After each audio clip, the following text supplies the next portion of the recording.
Где твои 17 лет на большом каретном? А где твои 17 бед на большом каретном? А где твой черный пистолет на большом каретном? Welcome to Nostalgia, Komrade. Today we are looking at Naked Gun. During the Soviet VHS boom of early 1990s, comedies starring Leslie Nielsen were one of the few readily accepted by the Russians as comedies. The difference in mentality deemed other prominent comedies of the era, those starring Jim Carey, as unfunny. Carey's mumps were considered as entertaining as those of a zoo ape. Only little children find them amusing, or people on the same development stage as little children. On the contrary, Naked Gun provided more developed, more subtle sort of humor with a touch of parody and social satire, exactly the one Russian audience was used to in Soviet comedies, notably by Leonid Gaidai, with such nationally loved stars as Andrey Mironov and Eugene Papanov. The movie has a very short scene with a Russian politician, so it sure will have some Kranberries.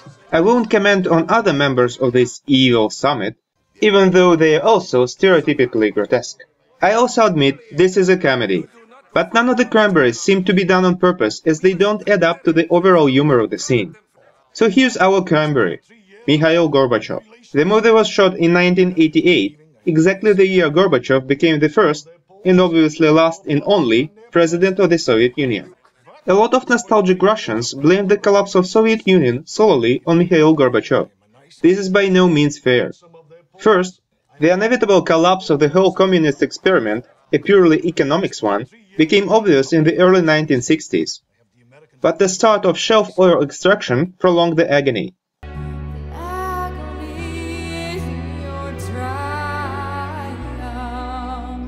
Beside economy, there were 25 million party officials on the day the union collapsed, so I don't think Gorbachev was the only one responsible. But back to the 1988. In January, the Time magazine published a stylish picture of Gorbachev, and the actor in the movie doesn't actually bear much resemblance with the actual figure. Gorbachev had a bit different type of face, far less hair and a bit different glasses. However, in motion, like in this 1988 UN speech snapshot, they look somewhat the same. But what's wrong with his badge? Why does it have some white stripes? It looks more like a US flag, or candy stick, or barbershop pole, or a windsock, but not like the actual flag. Soviet flag was simply red. Why would the prop department bother to paint the stripes?